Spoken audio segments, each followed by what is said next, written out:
अधिक मास, पुरुषोत्तम मास, मासिरत कथा, पाठ 5, हड्डा पाठ 5, एक पापी व्यक्ति का उद्धार और पुरुषोत्तम मास की महिमा।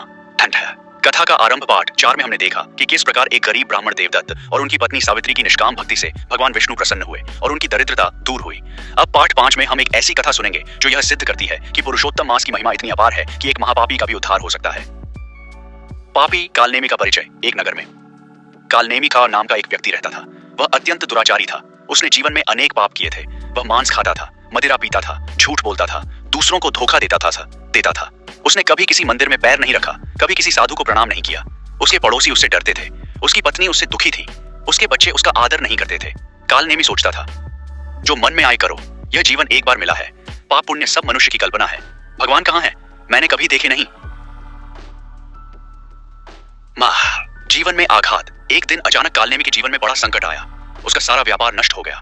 जो मित्र थे वे सब साथ छोड़ गए। घर में अन्न का अभाव हो गया। पत्नी बीमार पड़ गई। कालनेमी जिस अहंकार में जीता था, वह अहंकार एक ही झटके में चूर चूर हो गया।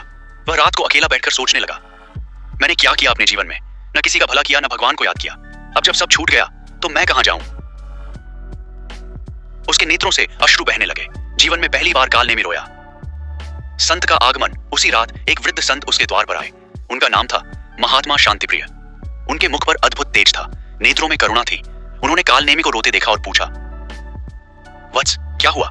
इतने दुखी क्यों हो? कालनेमी ने पहली बार किसी के सामने अपना हृदय खोला। उसने अपने सारे पाप बताए, अपनी सारी गलतियां बताई। वह बोला, महात्मन, मैंने जीवन भर पाप किए हैं। अब पछतावा हो रहा है, किंतु क्या इतने पापों के बाद भी कोई मार्ग है? क्या भगवान मुझ जैसे पापी को भी क्षमा करेंगे? महात्मा का उत्तर। महात्मा शांतिप्रिय ने अत्यंत स्नेह से कालनेमी के सिर पर हाथ रखा और कहा, वत्स, भगवान विष्णु का हृदय असीम करुणा से भरा है। वे पापी को नहीं, पाप को देखते हैं। जो व्यक्ति सच्चे मन से पश्चाताप करता है और भगवान की शरण लेता है, भगवान उसके सारे पाप क्षमा कर दे। और सुनो, अभी जो मास आने वाला है वह है पुरुषोत्तम मास। यह मास साधारण मासों से भी अधिक पुण्यकारी है। इस मास में भगवान विष्णु की विशेष कृपा बरसती है। यदि तुम इस मास में सच्चे मन से व्रत करो, पूजन करो, कथा सुनो और दान करो, तो तुम्हारे जीवन भर के पाप नष्ट हो जाएंगे।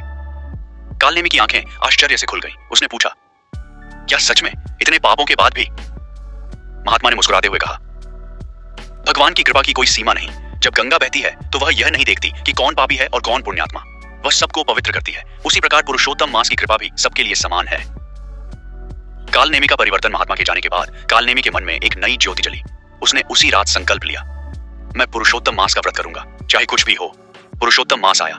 कालनेमी ने व्रत आरंभ किया। यह उसके लिए सहज नहीं था। जो व्यक्ति जीवन भर सुबह देर से उठता था, वह अब प्रातः काल उठकर स्नान करने लगा। जो कभी मंदिर नहीं गया, वह अब प्रतिदिन मंदिर जाने लगा। जो कभी किसी को कुछ नहीं देता था,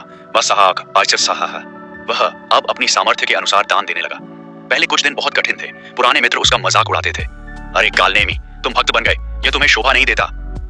किंतु कालनेमी ने किसी की नहीं सुनी। वह प्रतिदिन भगवान के सामने बैठता और कहता, प्रभु, मैं जानता हूं कि मैंने बहुत पाप किए हैं, मैं योग्य नहीं हूं, किंतु तुम्हारी करुणा असीम है, मुझे स्वीकार कर लो। भीतर का परिवर्तन। धीरे धीरे कालनेमी के भीतर परिवर्तन आने लगा। जो क्रोध था वह शांत होने लगा। जो अहंकार था वह पिघलने लगा। उसने अपनी पत्नी से क्षमा मांगी, अपने बच्चों से क्षमा मांगी। जिन जिन लोगों को उसने कष्ट दिया था, उन सबके पास जाकर माफी मांगी। लोग आश्चर्यचकित थे। यह वही कालनेमी था जो कभी किसी के सामने झुकता नहीं था। पुरुषोत्तम मास का अंतिम दिन। मास के अंतिम दिन कालनेमी मंदिर में भगवान विष्णु के सामने बैठा था। उसके नेत्रों से अश्रु बह रहे थे। उसने हाथ जोड़कर कहा, प्रभु, मुझे नहीं पता कि मेरी भक्ति पूर्ण हुई या नहीं, मुझे नहीं पता कि मेरे पाप क्षमा हुए या नहीं, किंतु इस एक मास में मुझे जो शांति मिली वह मुझे जीवन भर के पापों में कभी नहीं मिली थी। बस यही तुम्हारी कृपा है। उसी क्षण मंदिर में एक दिव्य सुगंध फैल गई।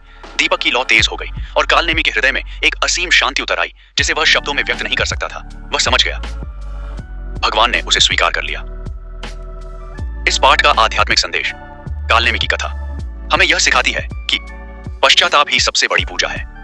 जो व्यक्ति अपनी गलतियों को स्वीकार करता है और सच्चे मन से बदलने का प्रयास करता है, भगवान उसे कभी निराश नहीं करते। पुरुषोत्तम मास केवल पुण्यात्माओं के लिए नहीं है, यह उन लोगों के लिए भी है जो जीवन में भटक गए हैं, गलतियां कर चुके हैं और अब एक नया आरंभ चाहते हैं। भगवान की करुणा की कोई सीमा नहीं। जो सच्चे मन से पुकारे वह अवश्य सुना जाता है। इति पुरुषोत्तम मासिरत कथा पाठ 5 समाप्त। जय पुरुषोत्तम, जय भगवान विष्णु।